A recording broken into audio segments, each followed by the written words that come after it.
10h40 de volta aqui com o Morning Show. E na abertura do programa eu falei que os nossos ouvintes iam sanar todas as dúvidas sobre a febre amarela. E promessa é dívida, vocês sabem. Chamamos aqui um craque no assunto, o médico Jean Gorenstein, ele que é infectologista no Hospital Emílio Ribas. Doutor Jean, obrigado por ter vindo, muito bom dia. Bom dia, Carlos, bom dia a todos os ouvintes da Jovem Pan. Bom, e sobra a novidade, né, quando o assunto é febre amarela, cada dia um desdobramento. Ontem com essa decisão da OMS, que colocou o estado de São Paulo no mapa de risco da doença, recomendou que os viajantes que vêm de outros países sejam vacinados antes de visitar qualquer município paulista. Enfim, tem esse dado, tem a antecipação também pelo governo do estado de São Paulo da aplicação da vacina. O calendário era só comecinho de fevereiro, anteciparam agora para o final de janeiro. Todo esse quadro nos leva a entender que a situação é bem preocupante. Como é que a gente tem que ver isso, essa decisão da OMS, a resposta do governo do estado? Bom, veja bem, nós temos que entender que todas essas medidas que têm sido tomadas são medidas no sentido de prevenir que nós tenhamos um surto de febre amarela. Nesse momento, nós tivemos um aumento do número de casos sem ocorrência de surtos e sem ocorrência de epidemias. Isso se deveu ao quê? A políticas públicas no sentido de vacinar a população, de proteger a população e, desta maneira, fazer com que, especialmente as pessoas que estivessem nos entornos de parques, que morassem em regiões que efetivamente foram identificados macacos contaminados com vírus, estivessem, portanto, sendo protegidas e imunizadas, portanto, através da vacina. Então, essa é uma das medidas. O outro aspecto está relacionado a você fechar os parques, que isso foram medidas em concomitância. Mas nós sabemos que o mosquito tem asas e ele poderia, eventualmente, estar nesses entornos. Então, a vacinação é uma proteção. Agora, nada mais justo do que pessoas que estariam vindo do exterior para o Brasil também serem comunicadas. Veja bem, isso não é uma exigência, é uma orientação nesse momento. É um alerta. É um alerta da Organização Mundial de Saúde para aqueles estrangeiros que estiverem vindo para São Paulo. Agora, o senhor mencionou essa história da prevenção e etc. E essa semana eu entrevistei alguém do controle de doenças no Rio de Janeiro, falando sobre o início da vacinação por lá. Aqui em São Paulo também começou, acho que em 2016, com um cronograma bastante intenso. Em 2016 nós tínhamos o quê? Um sinal de que poderíamos viver isso que estamos vivendo hoje. Se não é um surto, o que nós estamos vivendo hoje da doença? Pois é, na verdade o que se observou é que houve sim uma progressão da febre amarela no Brasil de 2015 para cá. De 2016 houve uma intensificação. A gente acaba notando muito claramente a progressão da região norte do país para a região centro-oeste. Em 2016 o avanço dela para a região sudeste, em especial Minas Gerais. E aí coincide que em Minas Gerais nós temos uma alteração bastante significativa no ecossistema, e Mariana pode ser a nossa grande representação. Nós temos que lembrar que esses mosquitos, eles vivem nas copas das árvores e eles transmitem no seu interior o vírus, e por isso nós chamamos arboviroses. São as viroses que são transmitidas por mosquitos que vivem nas árvores. À medida então que essas árvores são destruídas, esses mosquitos, muitos macacos acabaram morrendo por questão do desequilíbrio. É lógico que naturalmente eles adentrem as cidades naquele seu entorno. E a gente observa a intensificação da febre amarela, especialmente na sua progressão para o interior de São Paulo e observando, por exemplo, Águas da Prata, Socorro, Campinas, e ele vai adentrando, ele vai chegando a regiões como, por exemplo, Jundiaí e Mariporã. Então, nitidamente, ela segue o que nós chamamos de um corredor verde, uma vez que os mosquitos acabam, então, por esse desequilíbrio, progredindo muito mais. Mas se nós formos ver de 2017 até hoje, nos últimos 6 meses e meio, nós tivemos um número de casos confirmados de febre amarela ainda bastante baixo. Quer dizer, vamos imaginar a magnitude do país frente ao fato de nós termos as cidades em torno de grandes áreas florestais. Estas medidas foram extremamente positivas, porque senão nós teríamos sim, não apenas um surto, que seria uma elevação significativa do número de casos, mas uma epidemia. E nós não observamos isso exatamente por uma estratégia que se chama estratégia de bloqueio através da vacina. Algumas regiões do estado de São Paulo, especialmente do interior, já colocam a vacina para aquelas crianças no calendário vacinal a partir de 9 meses. Então essas crianças já estão imunes, diferente daquilo que nós estávamos vivendo até então em outras áreas, por exemplo, mais próximas da capital e capital. Fala, Vini.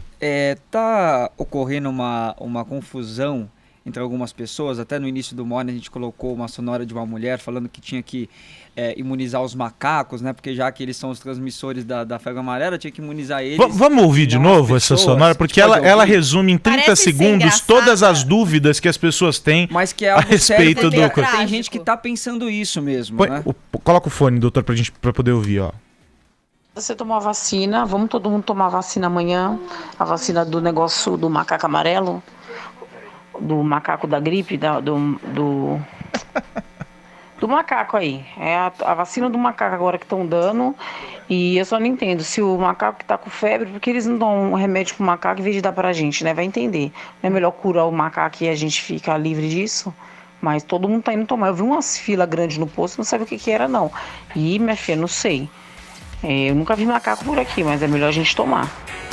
E aí, doutor, até a apresentadora Luísa Mel também tem pedido para que outros artistas compartilhem mensagens nas suas redes sociais, alertando as pessoas que os macacos não transmitem. Gente, parece que tem gente agredindo macaco. Tá faltando comunicação do governo, da Secretaria de Saúde, sobre essa doença? E quais são os mitos que envolvem? Pois é, a comunicação tem havido. A mídia está aí dizendo que os macacos, eles são nossos grandes sinalizadores. Certo. Eles são os nossos alertas. A isso nós chamamos de epizootia. O que é isso?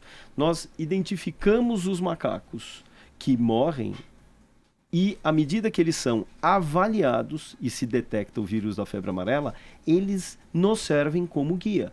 E foi exatamente isso que guiou as estratégias dos estados para falar: precisamos vacinar. Nós estamos identificando mais macacos. O grande problema do macaco é que ele tem o que nós chamamos de viremia, uma quantidade de vírus muito alta, fazendo com que ele acabe morrendo em grande maioria. Então, 80% dos macacos, diferente do que acontece nos seres humanos, 80% acabam morrendo, mas eles servem para nós como um sentinela para ações. E só isso, gente. Ele não vai passar a febre amarela para você, o macaco, entendeu? É apenas transmitido pela picada do mosquito. E felizmente hoje, então, olha, os mosquitos que nós temos que são os transmissores da febre amarela são os sabetes e o hemagogos, que são mosquitos silvestres. Eles vivem na floresta. Neste momento, nós não temos o Aedes aegypti como um vetor, um transmissor deste vírus. Doutor, eu vi na Folha de São Paulo de hoje 2 teorias que eu, na minha leiguice, considerei escalafobéticas, então eu queria que o senhor traduzisse para nós. A primeira é que a febre amarela teria chegado em São Paulo a partir de pessoas não vacinadas que vieram da Amazônia para a região sudeste. E a segunda, de que a febre amarela teria chegado a São Paulo porque a tragédia, está na Folha de hoje, a tragédia de Mariana teria acabado com os sapos e o fim dos sapos teria feito com que o sapo é o predador do mosquito. A teoria do especialista na matéria é isso, né? Ele Se diz... nós imaginarmos, Sonhali, que cada mosquito fêmea deposita em média 30 ovos, haja sapos para realmente destruí-los. Os sapos já estão obesos, né? De toda forma, mesmo que eles estivessem progredindo para outras regiões que não sofreram essa alteração de ecossistema, seguramente lá nós teríamos sapos. Então a questão não é essa.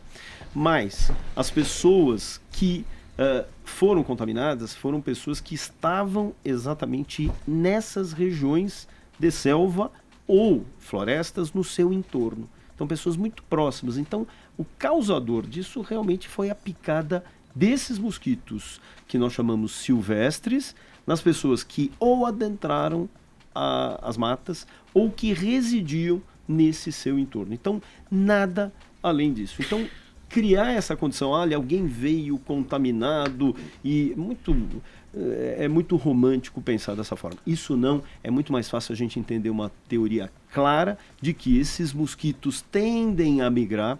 Nós temos hoje não só desastres ambientais como de Mariana, mas nós temos outras áreas de desflorestamento que ocorrem nos nossos entornos. Isso também é uma questão importante e que deve sim ser considerada. A gente está...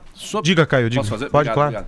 obrigado. Sobre a questão das vacinas, agora fracionadas, a gente tem... É ampola? Onde vem? Ampola. É uma ampola, né? A ampola tem 0,5 ml, meio ml a dose que vem. O governo está pegando com uma seringa especial e está dando 0,1 ml, ou seja, cada ampola que daria para uma pessoa está dando para 5 pessoas.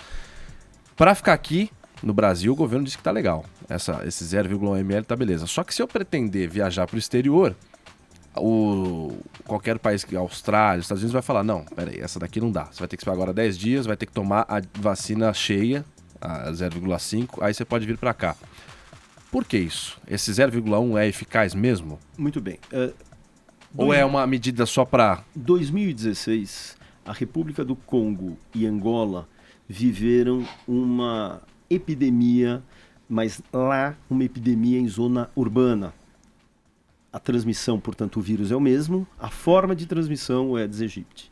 E aí o que aconteceu naquela região? Eles precisavam vacinar e não tinham vacina para todo mundo e se utilizaram de uma vacina fracionada. Os estudos que foram acompanhados pela Organização Mundial de Saúde, na avaliação da titulação de anticorpos, traduzindo isso, de células específicas do sangue específicas para a febre amarela, mostrou-se extremamente segura, suficiente para promover a proteção. E os estudos que foram feitos de 2016 até junho de 2017 mostravam uma quantidade desses anticorpos sustentada, ou seja, esses indivíduos foram vacinados e a quantidade dos anticorpos ainda se mantinha elevada. Hoje, nós estimamos que essa taxa de anticorpos se perpetue até 9 anos, ou seja, uma necessidade de revacinação. Mas pode ser que essas pessoas, ainda em acompanhamento, ainda em vigilância de dosagem dessas células, possam dizer assim, puxa vida, para que eu preciso revacinar? Porque foi exatamente isso que aconteceu com a febre amarela convencional integral. O que acontecia? Nós tínhamos e crescemos aprendendo que a cada 10 anos eu preciso revacinar da febre amarela para aumentar. É o que a gente chama de buster vacinal. Eu elevo a quantidade de anticorpos para garantir uma perpetuação desses anticorpos por mais tempo. Só que em 2016, frente ao aumento de casos de febre amarela no mundo, seja na África, seja no continente sul-americano, a Organização Mundial de Saúde fala, mas será que a gente precisa vacinar? Vamos estudar as pessoas? Tonholi tomou essa vacina há 30 anos. O Carlos Aros tomou há 20 anos. Eu tomei há 5 anos. Vamos dosar essas pessoas e vamos ver quanto eu teria de anticorpo e avaliar essa proteção. Eles perceberam que quem tomou há 30, quem tomou há 20, quem tomou há 5 e quem tomou há 1, tinham um número de anticorpos muito parecidos. Então fala, puxa vida, eu tenho uma imunidade que nós chamamos duradoura. Talvez isso, daqui a 9 anos, nesses estudos, fala assim, olha, não vai precisar revacinar. Então, nesse momento, ainda existem discussões dos países, do Canadá, que diz, não, a organização me diz que é só 1 ano, porque nós ainda temos essa visão mais clara da eficácia, da segurança e da proteção. Então, isso não só é uma medida numa situação como essa, de necessidade de vacinação em larga escala, mas, ao mesmo tempo, uma posição extremamente segura. A população não estaria sendo exposta a uma vacina para dizer, olha, nós estamos fazendo algo. Não, estamos fazendo algo que garanta documentalmente, através de estudos clínicos, que ela promove proteção e tem aspecto de segurança. Então, quem já tomou vacina nesse prazo, a qualquer tempo, não precisa tomar de novo de fato. É muito interessante que as pessoas continuam insistindo, mas eu tomei há 15 anos. Uma vez recebendo a vacina integral em algum momento da sua vida, essas pessoas estão protegidas para toda a vida. Isso em qualquer idade, criança, qualquer adulto. idade. Tanto é que aquelas crianças que receberam a vacina pelo calendário vacinal não mais precisam fazer doses de reforço. E esse papo me leva, a gente está correndo com o tempo, a querer saber o seguinte: quem deve se vacinar? Quem não deve, porque eu sei que há um grupo de risco e que é importante tomar cuidado com essa vacina. Para quem faz parte desse grupo, eu me enquadro nele e não posso tomar. Mas quem precisa tomar e quem não pode tomar essa vacina?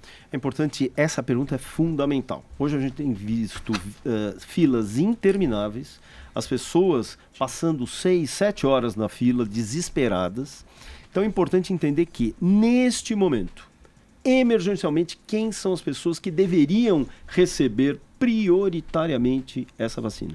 São as pessoas que morem nos entornos desses parques ou regiões ou áreas em que foi identificado macacos contaminados, que morreram por febre amarela, ou em regiões em que ocorreram vítimas, pessoas que foram vitimadas pela infecção de febre amarela. Então, essas pessoas emergencialmente devem estar protegidas, uma vez que se imagina que naqueles entornos eu tenho esses mosquitos que podem eventualmente picá-los. Independente da faixa etária, doutor? E aí vamos considerar outra. Essa é a primeira questão. Certo. As outras pessoas, neste momento, ninguém está falando não vacinem, mas neste momento não precisariam estar vacinando neste momento. Quem são as pessoas que mesmo nessas regiões deve ser considerado individualmente? Uma, aquelas que têm alergia a ovo.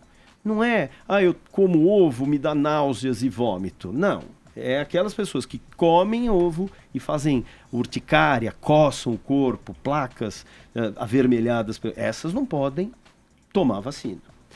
Pessoas que estejam grávidas, pessoas que estejam amamentando, pessoas que façam uso de alguma coisa que abaixe a sua imunidade, seja corticoide, com uma dose mais alta, sejam medicações para transplantados que são imunossupressores, e existe uma consideração individual para pacientes idosos. Por que essa preocupação? A vacina ela é composta por um vírus vivo enfraquecido. Se eu tiver qualquer problema na minha imunidade, alguma imunodepressão, ou seja, uma queda da minha imunidade, quando o vírus chega ali, ele se sente forte, fortalecido e falou, opa, vou desenvolver o que nós chamamos de febre amarela vacinal. Por isso o risco. Por que os idosos, a gente fala assim, nós temos que avaliar os idosos? Os idosos têm o que nós chamamos de imunossenescência. É um envelhecimento também da imunidade. À medida, então, que ele vai envelhecendo, a imunidade também vai caindo e, com isso, maior risco de efeitos adversos, como o desenvolvimento da febre amarela vacinal. Por isso, nos idosos, cada caso deve ser avaliado em conjunto com o seu médico, podendo liberar ou não. É interessante que as pessoas que estejam idosas indo até os postos de atendimento estejam munidas de uma liberação do seu médico para que não haja nenhum problema. Agora, tem outras formas também de tentar se prevenir quem mora perto? Quais são os repelentes indicados? Pois é, isso... O que fazer? Para quem, é por exemplo, história, uma grávida que não pode exatamente, tomar vacina, eu não que posso ela virar faz? e falar, olha, não pode, boa sorte, vai dar tudo certo. Não é assim. Nós temos que orientar. Quais são as formas de orientação? A primeira questão que pode ser utilizado, existem alguns repelentes que podem ser usados dentro das casas. Então, importante, tirem todas as pessoas de casa, coloquem em áreas externas, fechem a casa e coloquem estes inseticidas por 20 minutos. Se tiver algum mosquitinho ali, ele morre. 20 minutos depois, abre-se as portas e janelas e se utiliza os repelentes de tomada. Esses repelentes, eles mudam o cheiro do ar. E é importante sempre que a gente deixe um pouquinho de fresta da janela aberta para que eles entrem e saiam. É comum que a gente coloque esse repelente e veja um pernilongo em volta. Tá vendo que porcaria? Não funciona. Não é isso. Muitas vezes ele entra, mas esse odor desagradável faz com que ele acabe, portanto, saindo, e essa é uma medida. Além de medidas externas, que é o fato, eu vou para a rua, eu aplico os repelentes à base de caridina. Existem trabalhos que já estão mostrando que os repelentes à base de caridina não protegem só contra o mosquito Aedes aegypti, mas também como forma de mosquitos silvestres, como são esses dois. A aplicação vai depender do fabricante. 8, 10, 12 horas. Lembrando, sempre em áreas expostas, nunca embaixo da roupa. Evitar e ter todos os cuidados de olho e boca. E a utilização somente durante o dia. À noite se utiliza, então, dessas outras formas de proteção. O Caio tinha uma pergunta para fazer e eu também queria falar um pouquinho sobre os sintomas. Eu posso segurar o Dr. Jean para a volta do próximo bloco? E aí a gente faz a tua pergunta. Fechado. E aí a gente fala de sintoma. Combinado. Só para fechar o pacote todo, porque é uma prestação de serviço bem importante. Você fica com a gente, Dr. Jean? Claro que sim, um prazer. Esse é o Jean Gorenstein, infectologista do Instituto Emílio Ribas. Eu não vejo relógio, mas aposto que são 11 horas e 1 minuto agora. Tá aqui com o Morning Show, papo sério sobre febre amarela, com o infectologista Jean Gorenstein. E a gente tem o tempo apertado, mas ficamos com algumas perguntas pendentes. Então eu vou emendar a minha que é de vacina, Caio. Boa, vai lá. E aí depois você vai com a tua, Fechou. tá? Quem já tomou, ficou mais ou menos explicado, a gente recebeu mensagem e tal, só pra retomar. Quem já tomou a vacina, mas não lembra, o cara não sabe há quanto tempo faz, que tipo de dose que foi. Tem problema tomar, doutor? Vamos lá. Primeira questão. Eu tomei a vacina em algum momento da minha vida. Eu lembro que eu tomei. Se eu tomei, eu não preciso tomar mais. Eu já estou imunizado para toda a vida. Qual vai ser a questão? Muitas vezes eu tomei, não lembro quando, e eu vou precisar viajar. E eu vou precisar a minha carteira internacional. Então, eu vou precisar revacinar. Vai existir problema? Não vai existir problema. Deve sim se fazer uma revacinação sem problema. Nós fazíamos isso a cada 10 anos sem os mesmos efeitos. Inclusive, a segunda dose tinha muito menos efeito do que na primeira. Portanto, pode sim ser feito. E o outro tópico, ainda no gancho do WhatsApp, que a gente colocou aqui o áudiozinho que está circulando no WhatsApp, quais são os sintomas? O que o cara sente lá na hora que ele está com a doença? A febre amarela, ela é uma doença viral. Então, quando existe a picadinha pelo mosquito, o vírus é colocado dentro do sangue e ele vai passear. Quando ele vai passear, ele vai para todos os lugares, para músculo, para as articulações, ele vai para o fígado, ele vai para o rim. É natural que ele faça esse passeio, como todo vírus faz isso. Então eu tenho uma primeira fase, que é uma fase que nós chamamos inespecífica, que qualquer virose tem. Dores no corpo, dores nas juntas, febre, uma febre alta, repentina, 38,5, dores de cabeça e uma segunda fase. Essa segunda fase mostra o quê? Amarelamento dos olhos. O que é o amarelamento dos olhos? Esse vírus, ele gosta muito do fígado, ele tem um hepatotropismo que nós chamamos. E à medida que ele promove uma inflamação muito intensa, uma hepatite com destruição muito intensa, ele pode eventualmente fazer com que grande parte dessas células do fígado possam estar e serem destruídas, levando a uma perda da função. Qual é uma das funções do fígado? Produzir fatores de coagulação. Portanto, se o meu fígado não produz esses fatores, maior a chance de sangramentos, de hemorragias. Caio, manda lá. Doutor, eu tenho 60 anos ou mais. Eu liguei nos postos de saúde, tem muita fila grande, eu não quero. Eu liguei em umas clínicas, a vacina é cara, custa mais ou menos R$280, é cara. Mas eu falei, eu quero pagar, tudo bem. Só que as clínicas particulares estão falando, olha, acima de 60 anos, só com receita médica. Eu jurei de pé junto que eu não tenho problema nenhum de saúde, não tomo nada, faço exercício, durmo 8 horas por dia e tal, não tenho nada. Mesmo assim, as clínicas particulares estão falando, não, sem receita não dá. As policlínicas também falam, acima de 60 anos, sem receita não dá. Mas eu vejo na televisão que os idosos tem idoso tomando e tal. Por que sem receita não dá? Qual que é o risco-benefício? Lembra que nós conversamos sobre o envelhecimento imunológico do idoso, a imunossenescência. Então, eu vou diminuindo a minha imunidade e me tornando muito mais vulnerável. À medida que eu me torno mais vulnerável, à medida que a minha imunidade fica muito mais enfraquecida, o fato de eu receber uma dose integral da vacina me proporcionaria a chance de eu poder ter, eventualmente, uma complicação maior como a febre amarela vacinal. E esse atributo é comum, ou mais comum, pensando-se nas várias populações, na população idosa. E é muito importante que a gente entenda que eu consigo entender isso para um paciente de 90, 96 anos.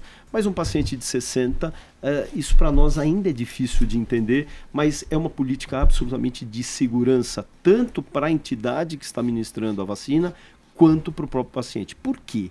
Algumas pessoas de 60 anos usam algumas medicações ou têm algumas doenças que poderiam concorrer com risco maior de algumas alterações. Então, pessoas que usam anticoagulantes, pacientes que já tiveram ou acabaram tratamentos de hepatite, idosos, devem estar, sim, conversando com seus médicos para eles avaliarem risco e benefício. Perfeito, Quero obrigado. muito mesmo agradecer o Dr. Jean Gorenstein, infectologista do Instituto Emílio Ribas, que esteve aqui com a gente nessa manhã para explicar em detalhes toda essa confusão que envolve a febre amarela, para que as pessoas se acalmem um pouco e busquem a prevenção de maneira correta, conversem com o médico nos casos em que essa necessidade se apresenta. E não adianta ficar fazendo fila na porta do posto, não adianta histeria, tem que cuidar e seguir esse cronograma, que no caso do estado de São Paulo foi antecipado, nos outros estados está seguindo as orientações e as diretrizes do Ministério da Saúde, né, doutor? Obrigado. Eu que agradeço a oportunidade e parabéns sempre à Jovem Pan pelo serviço de utilidade pública. Bom, vamos em frente então.